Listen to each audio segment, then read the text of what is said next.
Hey, hey, Jimmy, Jimmy, Jimmy, Hey baby, what's up, baby? What are you doing? Jimmy, Jimmy. Oh, sorry, mom. I'm on AIM instant message talking to someone in Florida right now. Okay, Jimmy, I'm going to go downstairs and watch Sabrina the Teenage Witch on TGIF and have a turkey sandwich with macaroni and cheese. Would you like to join your mother? Yes, I'll be downstairs in just a few minutes. Okay, Jimmy, I'll see you down there.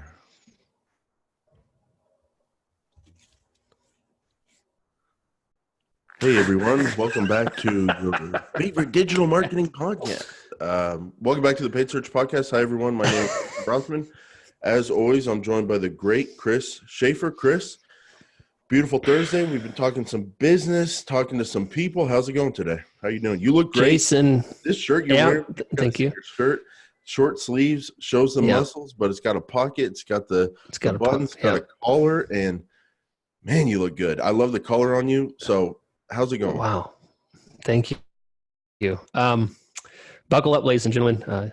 Jason is in one of his unique moods. It's always entertaining, always fun. I know you guys are here for your weekly dose of Jason, and I guarantee you're going to get it this week because it's a Q&A session. We're going to take questions, and when we have Q&A, it's about as loose as it gets around here because we don't know, other than reading the questions, we have absolutely no idea what's about to happen. We have not discussed these ahead of time, so it's going to be a great discussion. It's going to be a lot of fun.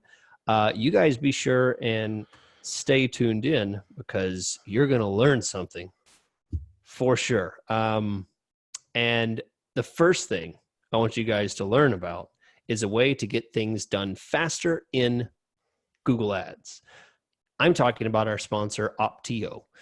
Optio.com/PSP to get an extended 6-week trial for free of their amazing software. We talk about it all the time. Jason and I both use it. It's a great tool for just a practical sense of all the things we talk about. We're almost 200 episodes in here, right? 3.5 years, almost 4 years of talking about this stuff. And you're learning how to do it. You're trying to, get stuff done effectively. This is the tool to get it done.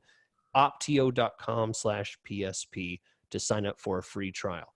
Get your keywords edited and changed faster. Get your bids adjusted properly faster. Update your ads. Change your ads. Find loser ads faster. Add your negative keywords faster. All the things that you do on a daily basis, whether you have one account that you're in charge of or you're in charge of 50 accounts, this is the tool. It's scalable. You'll love it. opteo.com/PSP. Thanks, Chris. And I want to thank everyone for leaving us reviews and ratings. All you got to do is click the 5 stars on Apple Podcast or wherever you listen to podcasts. That really helps the show. When you do that, they share the show with more people, more suggestions, all that kind of stuff, and really, really helps grow the show. So we love when you guys do that. And we love reading your 5-star reviews. And the 5-star review of the week this week comes from Olia from Spain. And it's 5 stars. OMG. Jason, Chris, I have discovered your show last week through paid search, and I can't thank you enough for your awesomeness. This is exactly what I was looking for to deepen my knowledge in PPC. I am listening to your show in the morning and during work hours, and also my husband is already starting to freak out about how much I talk about you guys. I hope Patreon and all the reviews will help. I'm not going there. I hope Patreon and all the reviews will help you, Chris, buying more weird shirts and enlarge Jason's pool. Oh yeah, don't worry about the pool. I got a hot tub, and we're He has gonna a hot tub. Yeah. we got a hot Nice. tub, and thank you so much for the review. And you'll note, Chris, through paid search, Chris, you'll note through paid search. What does that mean? Yeah. That means we've been running ads on Google search. And at Rothman PPC, I did a Twitter the other day. It was a little late at night, and I thought people need to see this. and I said, paid search ads work. So, oh yeah, when just now on my Twitter, when I said paid search ads work, it was in response to this great review because I was like, oh man, we run ads on Google for Google Podcasts, all that kind of stuff, podcasts about Google ads and all that. Someone clicked on it, all you did, and now she loves the show. So, hey, She's guess what, everybody out there? Hey, do Google ads work? Should I do this for my business? If you want to stay in business, you should do it for your business, dummies. So paid search ads work. One of my best performing tweets. Chris, if you have a business and you're not advertising on Google, what are you like? Yeah, you're not smart. Yeah, you're right. And if you're not smart, what are you? You're a dummy. And you said it, not me. Well, Jason, even more, I actually have just today booked an appointment with Olya for Google Ads consulting. So the self-promotion you just squashed my little Twitter self-promotion. Tell us about that, Chris. What do you mean you booked her? Well, she was so thankful for the knowledge she learned. She wants to go deeper, and I signed her up, helped her out a little bit, and we're going to do a session next week, even though she's in Spain. So she's going to be probably like getting ready for bed. And just when she's starting to nod off, then it's time for her. London, relax. London is 6 hours ahead of Central Time US. Or Eastern or whatever. It's 6 hours. And Spain, I know you don't know this because of the schools you went to, but I know this. Spain is to the west of London. I hope I'll look at a map one day. And so their time zone might even be closer to ours. So what are we talking? 4 hours, 5 hours, maybe 6 hours at the most? Okay, you get on a call at 9 a.m. It's 3 p.m. She's not going to bed. Okay, Jason, you can pull this little people all around the world. Wow, it's so amazing. You can pull that if they're in Japan, if they're in Australia, where it is a full 12 hours or something like that. But you can't pull this when someone's in Spain. I don't want to hear about time zones. Okay. Okay, I'm sorry. All right, fine. I'm sorry. I tried. I thought I wasn't bragging on me. I was bragging on the fact that she's so someone dedicated. On the East Coast booked a call. Whoa, they could be going to bed right now. It's 1 hour ahead. Wow, that's awesome. You guys. I told you, Jason's in a Jason mood, so it's going to be fun. So it's fun. Don't worry about me. I can handle it. You know who Please I want be to hear nicer from, to Jason? Chris. Yeah, let me keep seeing those in the comments and the reviews. I'm going to definitely read those. Hey, Chris, more dummies are out there. Please be nice to Chris. Guys. He'll be nice. Trust. I'm sure. And we don't have to go into it. Maybe we will on Patreon. But I've been more than nice to Chris this week. I've been. We'll talk about it. More than nice. I'll put it that way. And did I get a thank you? Did I get money? Did I get anything? No, I didn't get anything. I just I just got. Wait, I know ahead. I said you were. I think I said you were right. I think I just. No, you didn't. No, you didn't. You just. No. You're like other people in my life. I tell you what's right. I hold myself back and not offend you because you were so wrong. Like that was me doing my best to just say, oh, maybe not. And then the next day you come around because I gave you the light, and then you make no mention that it was me. So we can go. Hey, as they say on Twitter, I got receipts. I got receipts. We'll talk about it. We'll talk about it on Patreon for sure. All right. So everyone, we love doing these Q&As. Apparently you love the Q&As too, because I put up a poll on the Facebook group and I got squashed with my little ideas. So people, we don't need to talk about it. People love these Q&As on the PSP. Oh, you don't want to talk about that. I guess that's where they're going to be for now. And we appreciate you writing in. So if you go to paidsearchpodcast.com and you navigate over to the contact page, you can send us a question. And what we do is we batch them up, we keep them, and then we answer them. If your question is not answered on today's show, keep listening. We do these every few weeks, and we can only do so many in an episode. So we will get to all the questions, all the good ones eventually. And, someone writes in and says, should I advertise on Google? Like, how can we can't present that to people. But you send us a question, and we read them here on the show, and we do our best to give you some solid advice from a couple solid guys. So, Chris, you're a solid guy. Why don't you kick things off here? All right. I'm about to give you guys a solid one. This is from Jessica from Lincoln, Nebraska. in the great United States of America. Hey guys, I wanted to let you know that I've been listening to your Patreon show and I'm loving it. Thank you, Jessica. She's a Patreon listener. When managing my campaigns, I always use top impression share and absolute top impression share to determine whether to increase or decrease my bids. But there are some keywords that are blank for that metric. So on those ones, I look to see what search impression share is. If it populates a number there on the search impression share, I can then determine that there are, in fact, impressions available, and my bids are obviously way too low. So I need to bump them up, the bids. But sometimes this metric is also blank. If there are no impression metrics showing for a keyword, can I assume nobody is searching for that term, or does it mean I need to bump up my bids? Thanks again for taking time to answer my question. Much appreciated.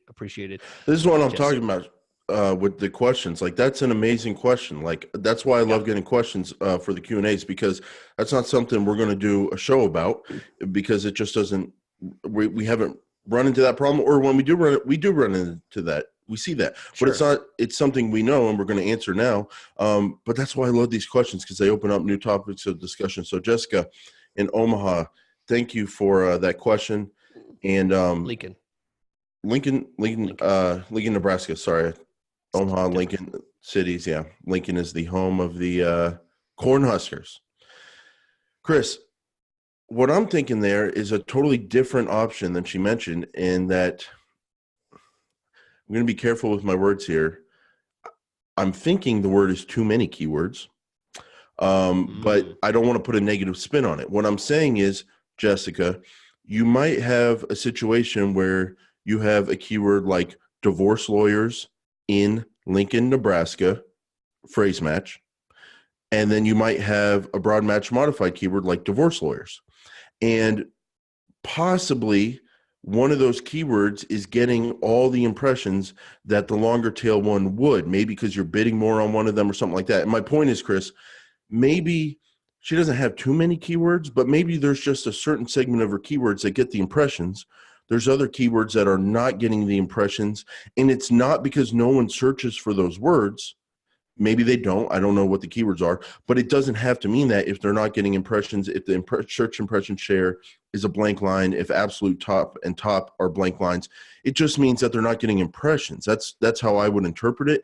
And the question is, okay, if they're not getting impressions, does that mean you're bidding too low? Or does that mean no one's searching for them? Or does that mean they are searches that people search for, but your other keywords that also qualify for those searches are getting that traffic? It could mean any of those three things. And so basically, I would have a two-step process. One, I would go to the preview tool and I would do a search for the search you want to show up on from that keyword. And I would go, okay, am I there? Am I too low? And you got to focus on your budget and time of day and all that kind of stuff. But if you're supposed to show, do you show? And if you show, then that means you're good, and possibly another keyword is getting that search. If you don't show, that means you might have an issue, and that could be because your search impression share lost you to rank is really high and you need to up your bids.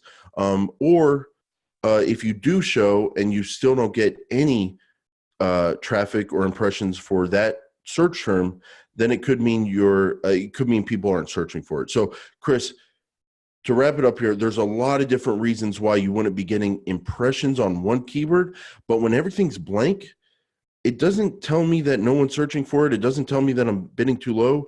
It just tells me that for that keyword, I'm not getting impressions. And then going back, why am I not getting impressions? Well, there's kind of three different scenarios I just ran through. Is that what a blank line on search impression share and absolute top and top impression share would? I think the thing to take in account here, Jessica, is the other status warnings that are going to be available with the keywords. You're definitely going to have to pay attention to those. If it says below first page bid and it does not say low search impression share, and all of it's zero, then it is essentially a bidding issue. Right? And your loss due to ad rank is 90%. Yeah, exactly. Thank you. Yes, absolutely. You have to go back to the campaign level, look at your No, for that search keyword too. impression share. Yeah, you could do it for one keyword. That's true. Yeah. You can look at search impression share and search impression share Lost due rank to for ad that one rank. Yeah. keyword. And if it's 90% and you are still above first page, you're basically just getting, you're hitting the very bottom and getting pushed off. You're enough to hit the first page, but it's not enough to get you impressions. So yes, the answer to your initial question, if there's no impression metric showing for a keyword, can you assume nobody's searching, or do you need to bump up the bids? And the answer is you need to Other bump up data. bids. If Other data will tell you. other data will tell you, and if it does not say low search impression share for that keyword, that means you need to bump bids. There are people searching for it. So yeah. And focus on that loss due to ad rank. That'll tell you if you need to bump bids. And then the preview tool will help. And there was one more thing I was thinking, Chris. It was so good, and I'm so sorry, Jessica. Just flew away like a little birdie. Flew away like my first wife. Just a little birdie. Just That's not. Here we go. All right, so we got a question from Dave. You want to hit us with that? I want to know what I was thinking there so It'll come back badly, Chris. So badly. Oh, I got it. I got it. Don't lose it. Don't lose it. Search impression share, absolute top impression share, top impression share. If you look at those columns the day of, then they're usually always blank. The day of. If you look at today's data. That's a good point. Wasn't that worth it? Wasn't that worth a little fake joke about a first wife to potentially piss off Cynthia? Like, wasn't that worth it? And the dead air and all that. Wasn't that worth it? Wasn't that a great tip, Chris? Yeah, that's especially for the search impression share. If she's not looking at the past 7 days, or at least yesterday. At least yesterday. And it depends on what time in the morning. If you look at yesterday, maybe it's not in there yet. Yeah. But I have noticed absolute top impression share, and search impression share, and the different search impression share columns, they don't load in for today's data. And because then it's no longer data. Average position. Average position would show immediately, but no longer is that true now that average position's gone, and we now have impression share percentages, which is now delayed typically by 18 to 24 hours. So yeah. Speaking of first wife and all that, it's like average position. That was our first wife. That was, and we're building her up in our head. And the second wife is there, and she's like, "Look how much I do for you. Look how great I am. I have absolute top if you want it. I got top impression share if you want it. I got all these different metrics. It's better. Truly, it's probably better. But in our head, we don't forget the bad things about average position. We just glorify it. Oh, the first wife. Oh, it was so great. Then what? She's like, well, then why'd you get a divorce in the first place? Okay, Jason." So Chris, my point is I'm coming to kind of enjoy absolute top impression share and top impression share. I mean, man, this is a question later in the show. Like maybe actually this is Chris, this is how you do podcasting. No, this isn't this is podcasting. This is how you do. What the heck is happening? Chris, this is how you do radio. Chris, I have a radio thing. I was just talking about I was going to talk about how you got to give Google some slack with the changes, because change is hard, but then when you start using it for a long time, you're like, wow, the new interface is awesome. Wow, absolute top impression share, share. That is probably better than average position, just like you guys said. But I was angry at the time. And so great radio would have been a transition clean without mentioning it, Chris, right to this question about changes that Google makes. So Dave, what a timely question. Now we're moving to Dave from Patreon. Gents, as always, I love your shows and the candors. You both are the real deal. It seems not a week goes by without Google making a change to their platform. Some changes are minor, others are large. So out of interest, besides the disappearance of ad position, see, just the negative connotation, the disappearance, like it got kidnapped, like someone killed it. No, they improved the product, bro. But okay, but I'm with you. I was with you at the time. The disappearance of ad position and accelerated delivery, that's another one they just took out. What would be 3 to 5 of the most disruptive or game redefining changes Google has made since you started the podcast? And how did they affect your game, for the better or the worst? Many thanks. Can't wait for the next episode and Patreon show. Chris notes, Just kidding. Hey, no, I'm better don't than read that. that I'm part. better than that. Come on, buddy. I'm better than that. Go ahead, Chris. This was such a good question. I wanted to write out my thoughts ahead of time because I had to really think through it. So, Dave, good question. And for me, I think some of the things that have most impacted me, and I don't know if it's for good or bad, but they are some of the things that I take note of the most. Number one, looser variables in keyword matching from keyword to search term, right? So now when you have a CPA company, CPA services, it can match to, and I know this for certain, because this was one of the ones that shocked me the most in the past couple of years that I saw it and I was like, wow, there's an example of variation. CPA service company matched to CPA. And this was an exact match, Jason. This was an exact match. It was CPA services and it matched to CPA, one word. Blew my mind. I'm like, how does that happen? You know, I mean, it's one word is the search term, but it was a 2 or 3 word keyword. And it blows my mind. So the looser variables, I think, is both good and bad, because I think it's good because sometimes it gives me opportunity to rearrange the order and realize that maybe my absolutism on the way that people search could be flopped around and I could be missing a whole lot. It saves me a ton of time from having to create, instead of 50 keywords, having to create 200 keywords. So that's great, but it also is a huge burden at times because you really have to be careful about exact match terms and things creeping up on you that you don't want. I don't want CPA. I want CPA services near me. I don't want just CPA. So that's one thing. Another thing is the big push for automated strategies. This is something that it's changed me and it's changed the environment. Because the more push we've done for automated strategies, it's changed the way a lot of people will run their campaign initially, or a lot of advice that people will give, or things that will lead towards people spending copious amounts of money and saying, I need you to, optimize this. And in reality, it's like a bunch of broad keywords, maximize clicks. And it's so difficult to optimize for things that are just broad match, maximize clicks. And maybe they're getting some conversions. They just want you to optimize it. It's so difficult because as a manual manager, my hands are tied. I'm working with, like, I have gloves on, I'm trying to move things and adjust things and optimize things. And I'm bumping stuff. I have to make giant adjustments. Small adjustments are extremely difficult with automated strategies. So that's made a huge difference. And then last, this seems like a great thing. And years ago, the distinction between paid ads and organic was much more precise. And I had people that That's debatable. Always knew. That's debatable. Okay. You could go either way on that. That's true. No, I'm kidding. But I'm kidding. Okay, I was like, what? I'm just kidding. Not really, but I wasn't going to. I know. I'm kidding.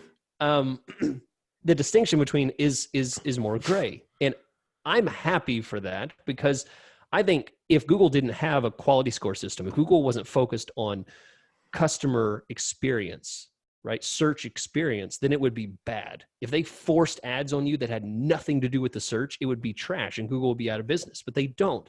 They want you to be careful about what you're advertising and it's relevant to that search. And because of that, the blending of paid and non-paid has been great for advertisers like us, because we can fit into those relevant searches much easier. We don't have to force our way in like other networks that we've talked about that are extremely obstructive, extremely, in your face and annoying, and, like automatic playing videos and stuff like that. I hate that stuff. Dude, the freaking internet is unusable at this point. Like, I get papers delivered. I read the actual paper, because if you try to read online, like the ads are moving and it's horrible. But yeah, Chris, you went over some really, if I had to sit down and think about it,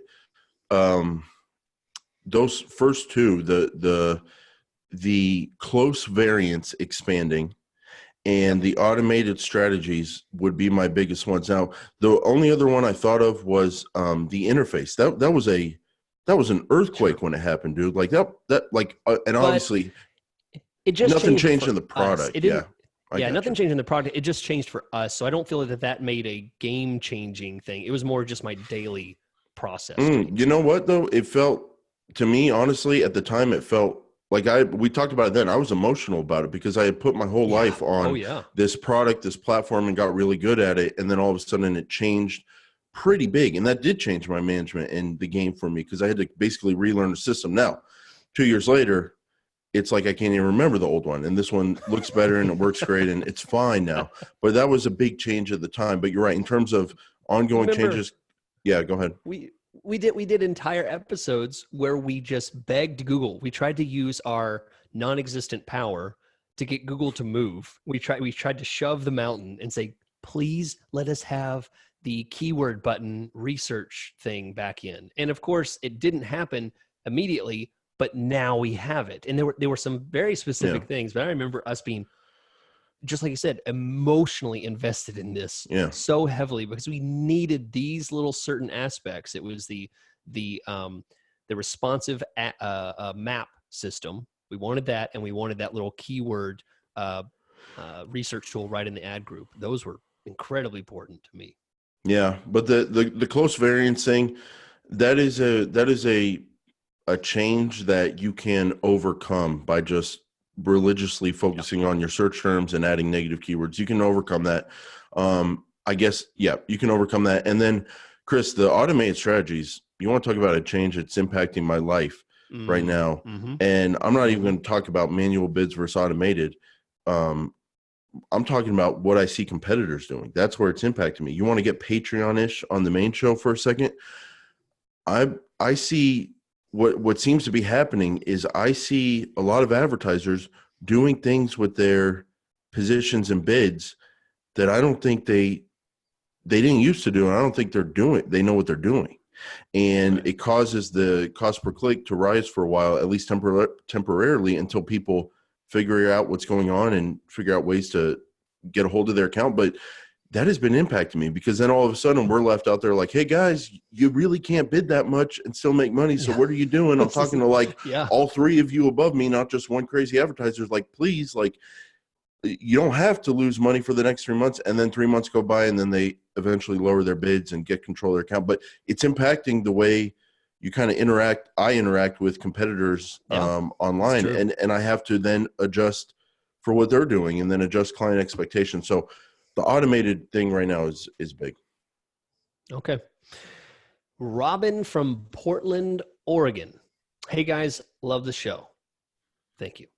I know the ad grants aren't your specialties, but I'm hoping some general advice can still help me. So far, Wrong. the account That's is so wrong. actually I just going. have to, when I read this, Chris, I just have to let you know.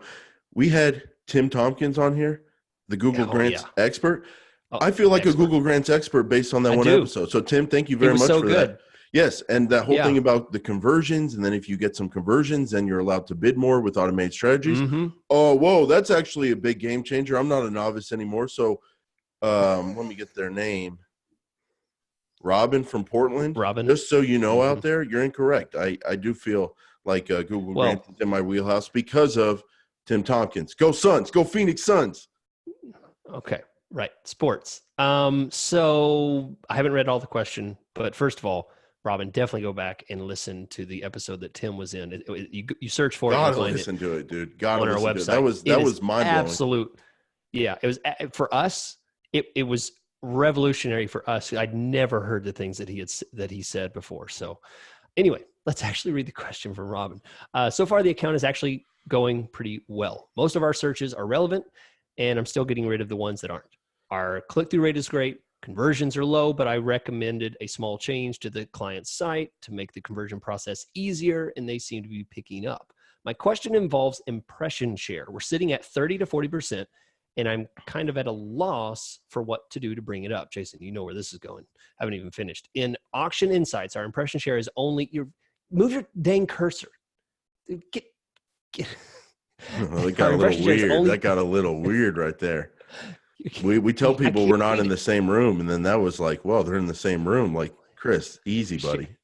Your Google Easy. Docs. Easy. Okay.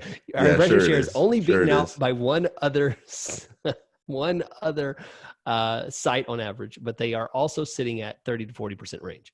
We're nowhere close to maxing out the ad grant budget. Yep, you and 99% of the others.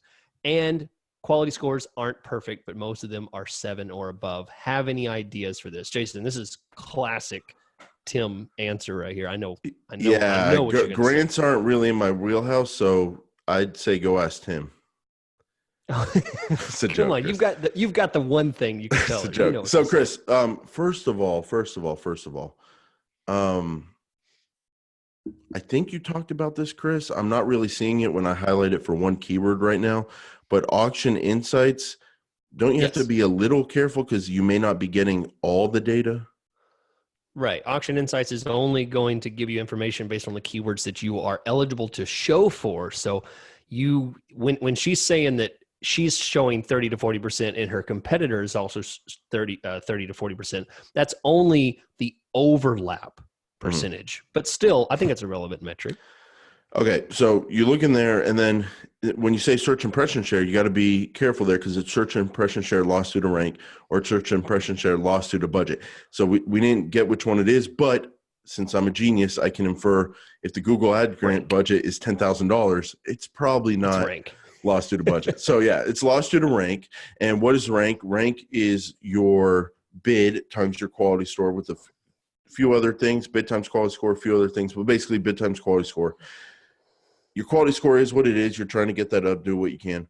But the bid, it's all about the bid. You're capped to bid $2 on Google ad grants.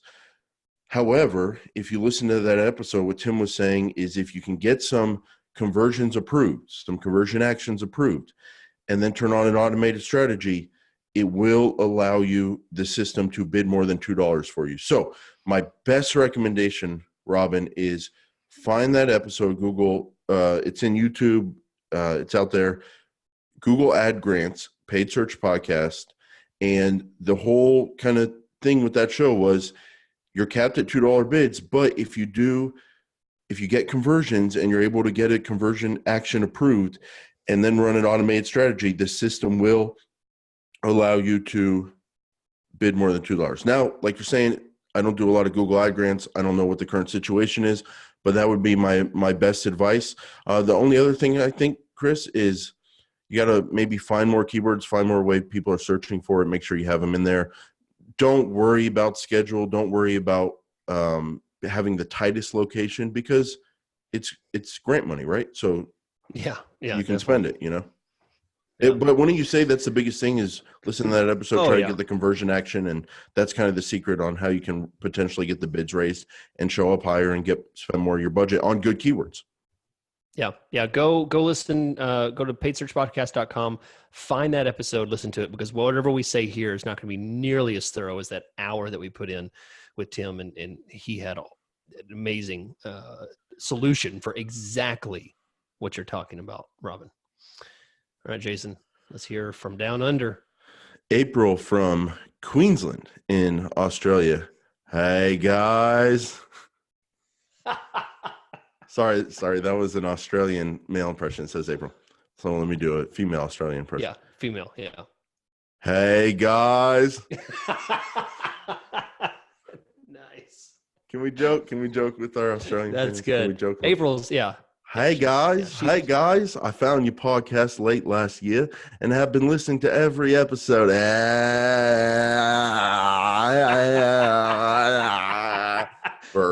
since.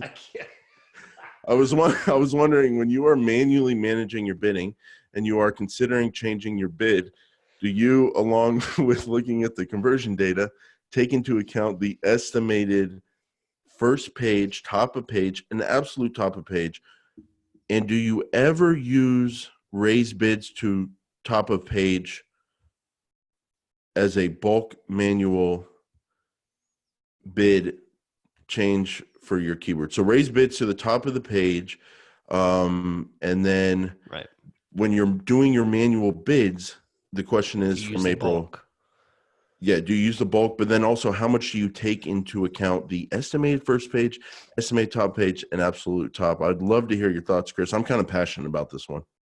Yeah. Okay. So April, um, I can tell you, I'll tell you me. You asked if I do, I'm going to answer in a personal. This does not mean this is the right for everyone, but personally, me, I don't use estimated and absolute top estimated at all. I don't Here's care why, what they Chris. are. Why would I estimate when I'm getting data and I can do it Yeah, myself? I don't need your estimations. I'm in the game. Like, that's exactly right. Yeah, we're talking I about mean, well, yeah, practice, man. because like I've said before, the very first day, the very first week is 100% guess. And if you're running past that first week, you're in the first month, first year, you've gone, past those first couple of guessing times, then you should have data, and that estimated stuff means nothing to you. So I don't use it. I never even add the column, and it doesn't matter to me. I And as forgot far it as existed. yeah, I do too. And yeah, until someone mentions it, I totally forget that it's even there. And as far as deciding what bids, it's always a phase. At the beginning is always just a rough bid. What's most important and what's most precise. My most precise keywords, my most important keywords, if that's the same, then they are absolute highest bids. That's X. And then everything down from there based on being less valuable to the client and less precise moves down the scale of bidding for me. Now, one last thing. You mentioned bulk manual change. Here's the thing. I don't use bulk manual change at the beginning of a Google Ads system, because if you go back and listen to Lazy Man Build podcast, where we talk about building a Google campaign the easiest and the Good fastest way, episode. Good episode. it's a great episode. We talk about bidding at the ad group level to begin with. Okay. And then once you decide that you want to make adjustments, you do that on an individual keyword basis. But an entire ad group should largely be about the same when you begin. And then once you start changing things, I do that on an individual keyword, or I change it at the ad group level again. I bump the whole ad group up. So that's my thoughts there. But keep in mind, all of this has absolutely nothing to do with the success of your campaign. The process that you use for bidding will not mean that it passes or fails, right? It's not about one particular process. The point is, pull the winners to the top and slow down the losers. That's what the whole thing is about. How you do that is entirely up to you. Yeah, we have a disagreement, Chris. I think you're going too far when you talk. So here's the deal. It's very easy for us to sit up here and say, oh, those columns don't matter. The estimations don't matter. I'm running it myself, blah, blah, blah, because we have a ton of experience and we know how to quickly get in there, find out what the bid should be, and go for it. But I think the reason we see this question is because people get in there and they don't have that experience and they're like, what did they say? Like, how can I just tell? So it is really helpful on paper to look at those columns. So what I think is wrong, Chris, is if you're trying to figure out what the bid level should be, I don't think you need to go into this mode about, oh, the really good choice keywords, bid more on them. The not so good ones, bid less on them. I disagree with that. When you're in the process of, specifically when you're trying to find the right level to bid at, set your bids at $1. Every single keyword. Go to the preview tool. Are you showing up after a few minutes? No, you're not showing up. Bid them at $5. Are you showing up? $10. Are you showing up? $20. Look in the keyword planner. Go ahead, look at your estimated things. But I just think there's a really quick way to figure it out. You look at the keyword planner, you see what it says. You look at these estimations, you take them with kind of a grain of salt, because I found them to be off sometimes. Sometimes they're right, sometimes they're off. And just gradually raise your bids, like all within a 15-minute period, and see where you show up. And then once you know your decent level, what it takes to show up, then you can do that little choice thing about the top keywords or the best keywords, bid more on them. But to actually know like what level to find, I would just start at $1, check the preview tool, keep going up until you find that level where you're showing up. But you know what? It's not so easy, and that's why the pros exist, because there's a little thing called ramp up time. No one talks about it except me. Mm-hmm. But you know what? If no one wants to put documentation about there, no one wants to put articles about there, keep screwing yourselves because it's something I know and I know it's real.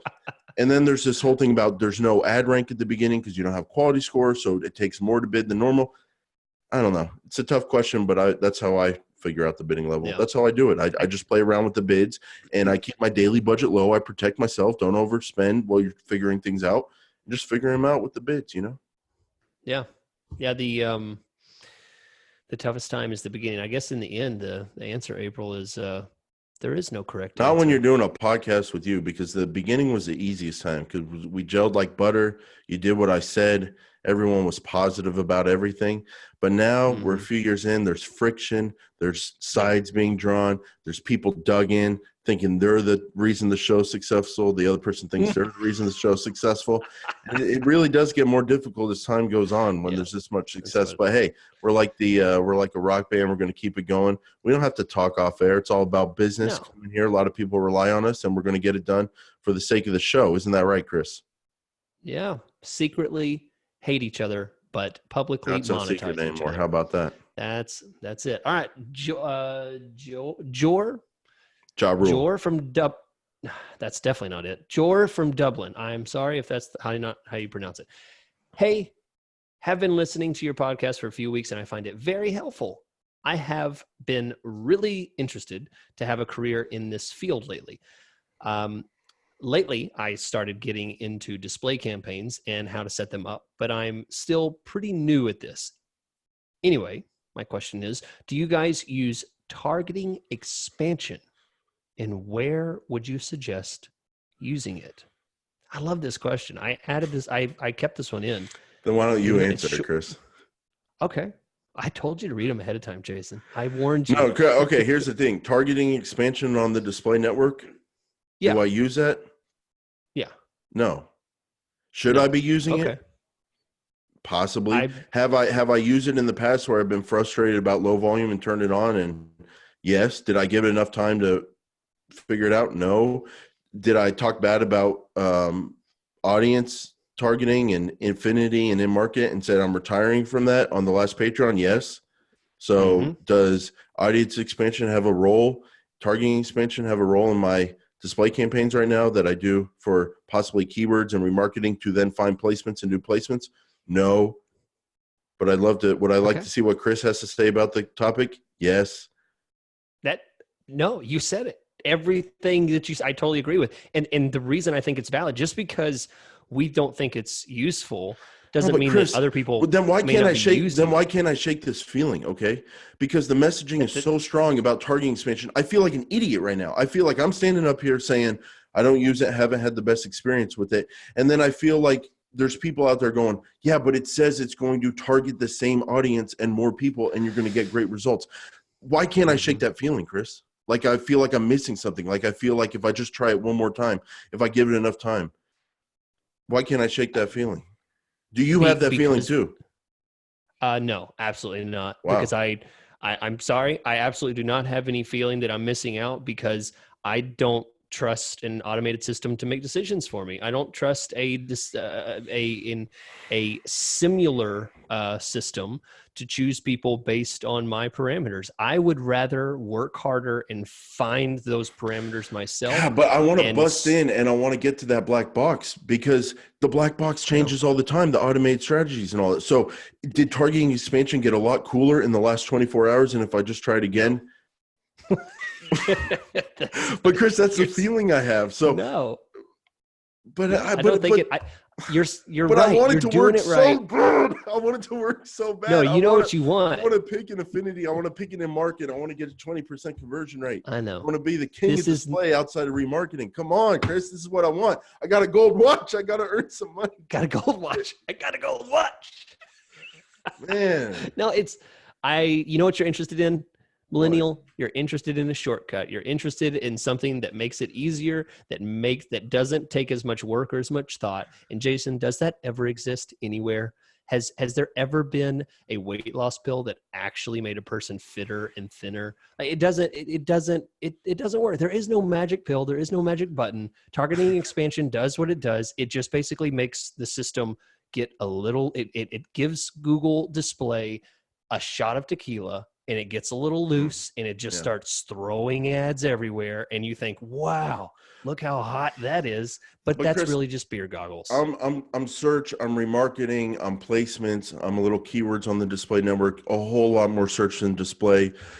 When you break down display, it's a whole lot of remarketing what I do. So the thing I always have to keep in mind when I'm talking about display is there are big brands out there, Chris, that don't care about conversions or time on site or anything like that. Sure. They're buying media, they're running on TV nationally, huge markets, whatever, and display, it works for them, Chris. Like they get their message in front of people who are in the market, who are affinity. They're not going to convert on that click, but it helps them with their overall business. So I always like to keep that in mind. And maybe with those other kind of different advertising branding goals, maybe it is a good thing to try. It's just in my little world of search and remarketing, it doesn't have a big role for the kind of clients I work with. That's the answer. So there's your answer, Jor. Depends on the goals. Depends on the client. Yeah.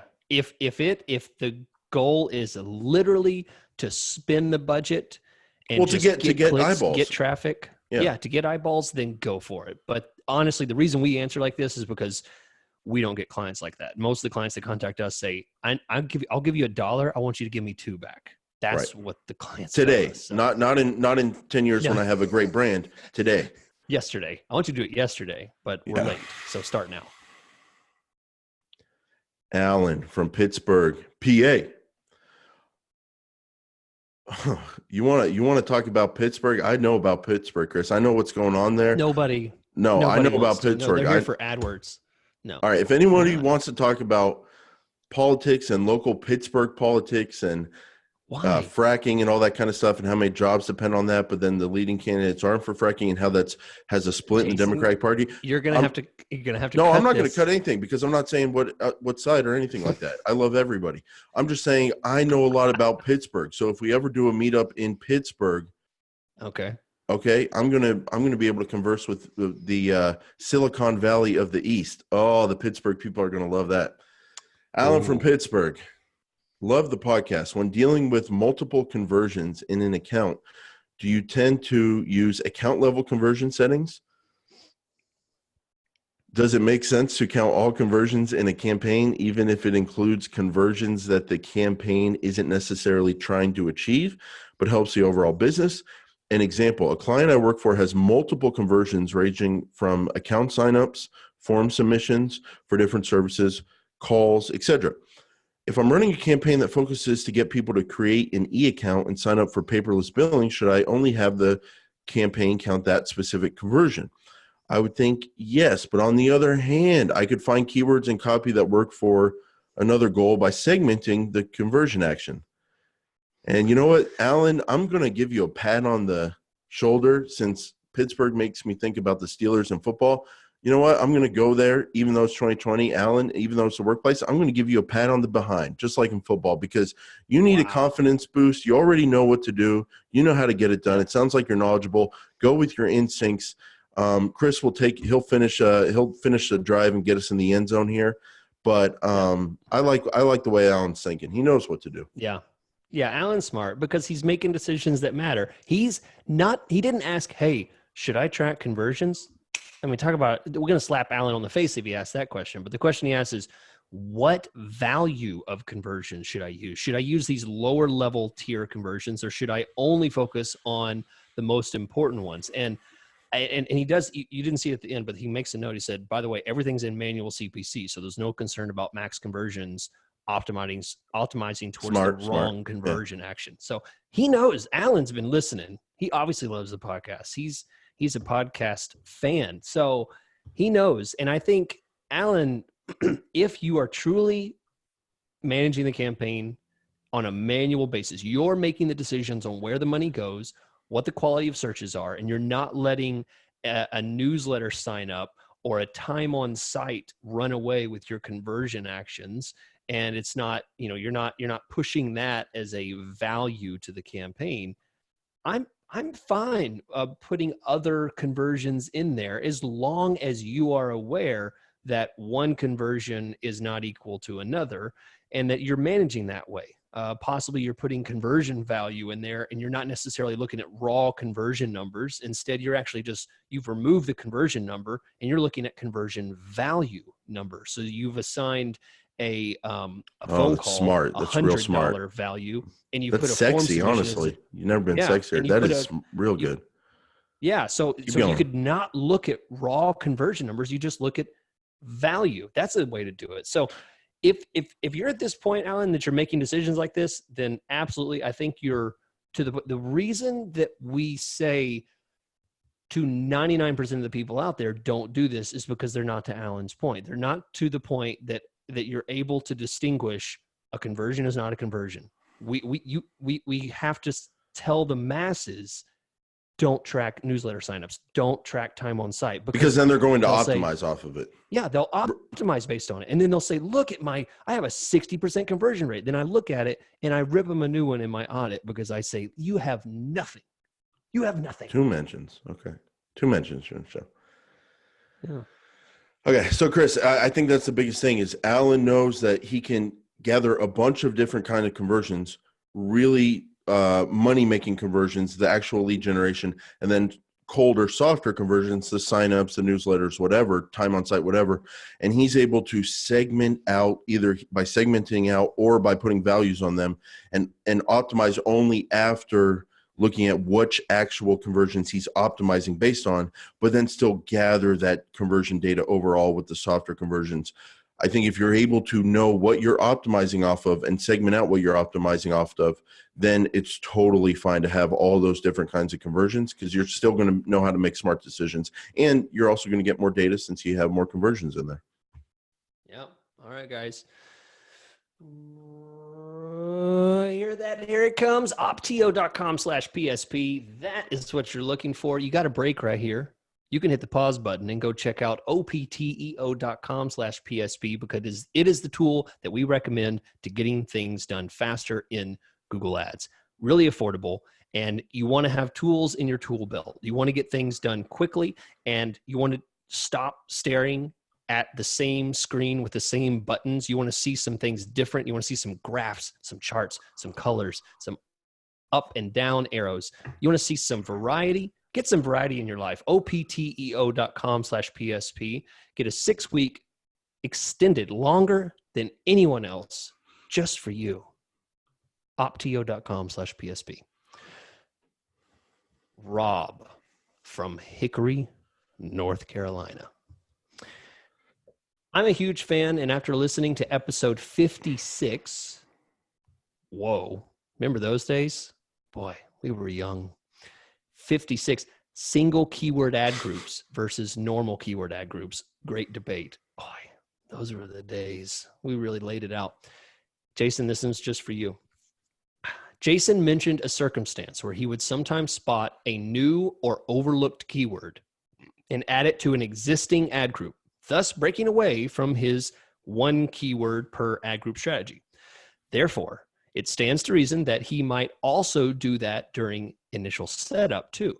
But either way, I'd love to know more about what situations would motivate him to do that versus putting a keyword into a new ad group. And in a situation where it was at an added keyword, would he have done that if that keyword was already on his radar during the initial setup? Rob really lays it out here. Yeah, it's interesting that I got the question about specifically SKAG. I think I might have mentioned once that I tried it, but I pretty much have. I don't recall ever doing it that much. Yeah, never. Yeah, I don't know. Those aren't my drugs, officer. I don't know. Yeah. So Rob, here's the deal. Over the years, I've evolved, and there's no such thing as a SKAG anymore for me. I don't do it. Mm-hmm. Why would I put keyword into a SKAG ad group as the second keyword? What situation would call for that? Well, that would be when the keywords have the similar search intent.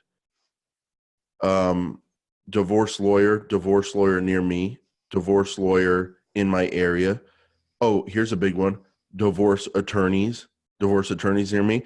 I'm going to throw all that in the same ad group now because why? Because someone doing that search has the same intent. They want to find a divorce person who has passed the bar exam, who can practice law in court, whether they refer to themselves as a lawyer or attorney, makes no difference to me because the search intent is the same. So I don't need to break them out into different ad groups with different ads. To me, guess what? Hey guys, it doesn't matter if the ad says divorce lawyer or divorce attorney, if both those keywords in there, because you know what? It's about more than having the ad match it exactly. That's what I think. That's what I know. That's why I'm very successful. And I'm totally past that. So just forget my advice, what I do, or I'm not even going to say my advice. I'm going to say what I do, what works, what has made me the best Google Ads manager on the planet. I forgot about SKAGS. And now I make themed ad groups where the ads match what people are searching for in that theme of keywords. And it gets the job done for many various reasons. And if you Google our names in SKAG, or if you go to paidsearchpodcast.com, go to the archive, you can get any of those first 100 episodes, $2.99 an episode, or buy them in bulk for discounts. I evolved over the years, and we had different SKAG discussions after that one, I believe. Or throughout the episodes, you'll hear the general talk about it. And it's just, I don't think it's not a thing for me anymore at all. And I'm so far in the other direction that it's called SKADS, single ad group, or no, it's called SKAG, SKAC, single. No, it's called, help me with the acronym, Chris. Single ad group. I don't know what you're going to say. Single ad group campaign. Oh, see, single SAGC, single ad group, single ad group. It's called SAGC. It's called the SAG. I don't think that's going to catch on like SKAG. Yeah, no, I don't think so. Well, yeah, I mean, sometimes I'm building campaigns now. We've talked about it with the lazy man build, whatever you want to call it. I'm building single ad group campaigns. Oh, how can you do that? Hey, guess what, dummies? I know more than you. Dummies. So there it is again. There it is. How can you do a single ad group campaign? Well, when I'm getting there, I'm going to tell your client that this person doesn't know about it. And the things I've seen. I've gotten over being embarrassed by. It's not about embarrassing. Agencies. It's about people lying. It's not about embarrassing. Yeah, but that's a different day for a different story. Different story for a different day. Sage from Ship Bottom, New Jersey. Yeah. I wonder if that's North Jersey or South Jersey. I wonder if that's near North Bergen. I wonder if that's near SKAGS. I wonder if Sage ever went to SKAGS and got a black eye from his girlfriend. Oh. Jersey Shore fans will know what that means. SKAGS. I was in SKAGS. They stole my chain in SKAGS. Hi, guys. Thanks for sharing your knowledge with us. I've been working with Google Ads for about a year now, and it has been interesting to navigate. My question, is it better to have a separate campaign for a single location or city, or optimize bids for that location within a larger campaign, wider location range? Interesting question. Okay. So to make sure I understand the question, Sage is asking, basically, should he have one campaign? Dude, bro, let me tell you. If you target all of New Jersey, okay, that's where you do business. But you really like getting traffic from North Bergen, okay? Should you build out a campaign that targets the township of North Bergen on its own, and then have another campaign that targets New Jersey without North Bergen? Or should you just target New Jersey and increase your bids in North Bergen on the location areas page? When a location is important, but you still do business in a wider location, how do you handle that? Okay. In that case, unless there is strict instructions to tell me that, unless the client tells me we get 80% of our jobs from these 3 cities, and then the other 99 cities that you'll be targeting, we only get, 10%. Unless they say something like that, which is usually not the case. They usually say, we go all over. We want jobs all over. I will target everything in one campaign. Where they say they do business and want to show up. Right. If they say we want to do jobs in New Jersey, and they don't tell me that there is a specific area or a radius that is critically important to their business, if they don't say that, I target everything, one single campaign. And the reason is because it's easier. Lazy Man Build is a system that works both for the purpose of management and for the value of the campaign working more efficiently. Yeah, for the management. Yeah, it's not just easier, it's more effective, because the wider you go, the more options you have with your bids and more auctions you show up on and stuff. The more precise you get in dividing all the campaigns out. If I take this beautiful state of New Jersey and cut it into 16 sections, you've now increased the number of instances that you're going to have errors and things falling through the cracks. There's going to be problems where you forgot to target this the right way, or not. Maybe you've done everything perfectly, but the Google system has one person in this area, but they're searching in this area because they commute for work, 30 miles, and they're trying to get this ad, but it doesn't show because that one blocked over here. And dummy. Thank you. Oh, I love it. You're on my level now. Chris, you know what it's like, and I'm going to say this, and no one's ever said it before. I can guarantee that this phrase does not exist on the internet. And for all the agency people selling and all that kind of stuff out there, you can take it, you can have it, but just know, if anybody sees anybody using this term out there, then the whole Paid Search podcast audience is going to know that person took it from me, and they don't have their own original creative thinking, and they're a hack, and they owe me some royalties. Because you know what a great campaign, Chris, you know what it's like? A great Google Ads campaign is like a roll of fine sushi. When it's all packed in together, all the different grains of rice, all the different ingredients, the salmon, the cucumber, the sauce, all that kind of stuff, the little border, all that's packed together. That's when it works. That's when the magic happens, when you take that bite on the first date. And it's a very great evening, and it's a magical evening. But you know what, Chris? You take that sushi roll, you try to split it out. You split each grain of rice, each little piece of salmon, each little piece of cucumber into its own campaign. You know what you got? You got a bunch of crap on the table. You know what I'm saying? Yep. So you roll that sushi nice and tight into one campaign, give you all your options in there, and it just works beautifully. You split it out too much, you don't have sushi anymore. That's great. I would like to end on that. We got to end on that. That's it. That's it. All right. Thanks, guys. Eat your sushi the way Jason says, nice and tight, and we'll catch you next week.